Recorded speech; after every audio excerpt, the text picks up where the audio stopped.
സർവീസിൽ നിന്നും വിരമിക്കുന്ന മുൻ മന്ത്രി ഡോക്ടർ കെ ടി ജലീലിന്റെ സുരക്ഷാ ഉദ്യോഗസ്ഥനായിരുന്ന കെ ശശിധരന് ഗസൽ ഗ്രൂപ്പിന്റെ ആദരം. ചടങ്ങ് doctor K T Jaleel MLA ഉദ്ഘാടനം ചെയ്തു. നല്ല വ്യക്തിത്വത്തിന് ഉടമയായ ശശിധരൻ തനിക്ക് ഏറ്റവും ഇഷ്ടപ്പെട്ട സ്റ്റാഫ് അംഗമായിരുന്നുവെന്ന് doctor K T Jaleel MLA പറഞ്ഞു. എല്ലാ സമയത്തും എല്ലാ യാത്രയിലും അവർ നമ്മുടെ കൂടെ ഉണ്ടാകാറുണ്ട്. ഞാൻ പറഞ്ഞു വരുന്നത്, എന്നെ സംബന്ധിച്ചിടത്തോളം വ്യക്തിപരമായി ഈ ടേം തീരുന്നതിന് ഒരു വർഷം ബാക്കി നിൽക്കെയാണ് ശശി തന്റെ ഔദ്യോഗിക ജീവിതത്തിൽ നിന്ന് വിരമിക്കുന്നത്. ഇനി ഒരു വർഷക്കാലത്തേക്ക് മാത്രമായി ഒരാളെ കണ്ടെത്തണം. ഒരു വർഷവും കൂടി ശശിക്ക് ഉണ്ടായിരുന്നെങ്കിൽ എന്ന് ഞങ്ങളൊക്കെ ആഗ്രഹിച്ചിരുന്നു. എന്നാൽ പിന്നെ തൽക്കാലത്തേക്ക് ഒരു വർഷത്തേക്ക് മാത്രമായി മറ്റൊരാളെ നിർത്തേണ്ട കാര്യം ഉണ്ടാകുമായിരുന്നില്ല. നിങ്ങൾക്കറിയാം, സംഭവബഹുലമായ കാലയളവാണ് മന്ത്രിപദത്തിൽ ഉണ്ടായിരുന്ന സമയത്ത് കഴിഞ്ഞുപോയത്.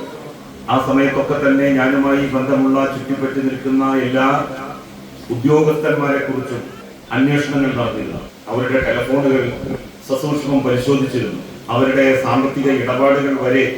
കാരണം ഞാൻ അവരിലൂടെ വല്ല സാമ്പത്തികമായിട്ടുള്ള ക്രയവിക്രയങ്ങൾ നടത്തിയോ എന്ന് പരിശോധിക്കാൻ വലിയ ഏജൻസികൾ ബൈനോക്കുലർ വെച്ച് സൂക്ഷ്മ നിരീക്ഷണം നടത്തിയിരുന്നു. ആരുടെ ഭാഗത്തു നിന്നും ഒരു തരിമ്പ് പോലും, ഒരു കടുകുമണി തൂക്കം പോലും രക്ഷകോ തെറ്റോ ഉണ്ടായില്ല എന്നുള്ളത് സത്യത്തിൽ എനിക്ക് വളരെ അഭിമാനം സമ്മാനിച്ച കാര്യമാണ്.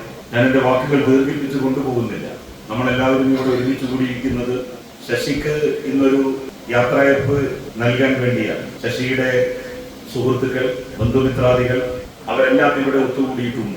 ഇരുമ്പിളിയം പഞ്ചായത്തിലെ മോസ്കോ സ്വദേശിയായ കെ ശശിധരൻ 32 വർഷത്തെ സേവനത്തിന് ശേഷമാണ് പോലീസ് വകുപ്പിൽ നിന്നും വിരമിക്കുന്നത്. ഡോക്ടർ കെ ടി ജലീൽ മന്ത്രിയായി നിയമിതനായതു മുതൽ അദ്ദേഹത്തിന്റെ ഗൺമാനായി പ്രവർത്തിച്ചു വരികയായിരുന്നു ശശിധരൻ. കൊടുമുടി വൈറ്റ് ലില്ലീസ് ഓഡിറ്റോറിയത്തിൽ നടന്ന പരിപാടിയിൽ നിരവധി പേർ പങ്കെടുത്തു. തവനൂർ ഗ്രാമപഞ്ചായത്ത് വൈസ് പ്രസിഡന്റ് ശിവദാസ് എന്ന Babu, Valanchery higher secondary school principal Fathimakutty teacher, Faisal Thangal തുടങ്ങിയവർ ചടങ്ങിൽ സംസാരിച്ചു. ഗസൽ ഗ്രൂപ്പിന്റെ ഉപഹാരവും ചടങ്ങിൽ സമർപ്പിച്ചു. കെ ശശിധരൻ മറുപടി പ്രസംഗം നടത്തി. News desk, media vision.